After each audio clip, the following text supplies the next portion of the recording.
It is always a pleasure to have you join us. This is the New Times News Weekly Review, where we always take a look at top 5 stories that made headlines throughout the week. I am Levi Mutanganshuru. 7 Rwandans, including a 1-year-old baby, were on Wednesday deported from Uganda. Among them was a 36-year-old woman, Diane Ngoganza Mukosha, who arrived in critical condition after enduring what she described as gruesome torture at the hands of Ugandan security services.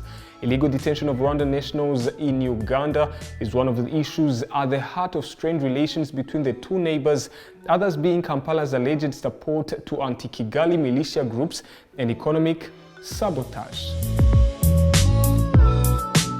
In other news, effective Monday, February 8th, every passenger arriving in Rwanda will be required to present a negative COVID-19 PCR test taken within 72 hours before departure.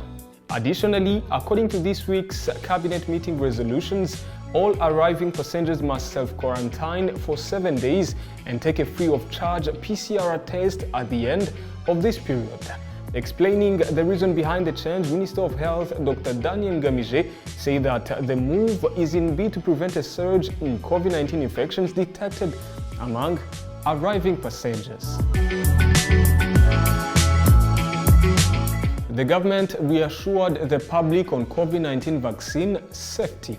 Rwanda is edging closer to getting its first doses of the COVID-19 vaccine after the COVAX facility named it among the first 4 African countries that will get the Pfizer vaccine. Within this month, Rwanda is expected to receive 102 and 960 doses of the Pfizer vaccine. However, Rwanda's Ministry of Health say that the country is looking at African Union's African Vaccine Acquisition Task Team for additional vaccine doses as it takes effort to vaccinate 60% of its population. Now, in other news that trended most this week, the Supreme Court ruled that both chambers of Rwanda Parliament can hold their plenary sessions virtually due to COVID-19, which is regarded as a force majeure. The ruling comes after the COVID-19 pandemic had threatened the Parliament's government oversight and legislating work, as the plenary sessions of both chambers could not be held in their respective halls. Following the court's ruling, the Parliament virtually began the second ordinary session of the 2020-2021 fiscal year on this Friday.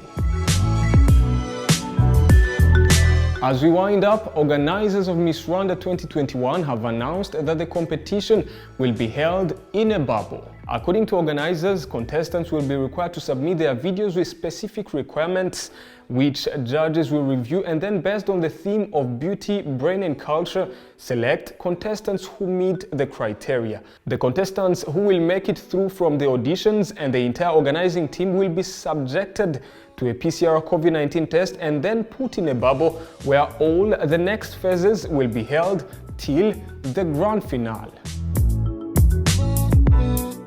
Well, this marks the end of this week's New Times News Weekly Review. We thank you very much for being with us. We just want to remind you that this was just a review, and therefore, in case you need more details on these stories and many others, kindly visit newtimes.co.rw. Don't forget to also subscribe to our YouTube channel, The New Times Rwanda. I am Levi Mutanganshuru.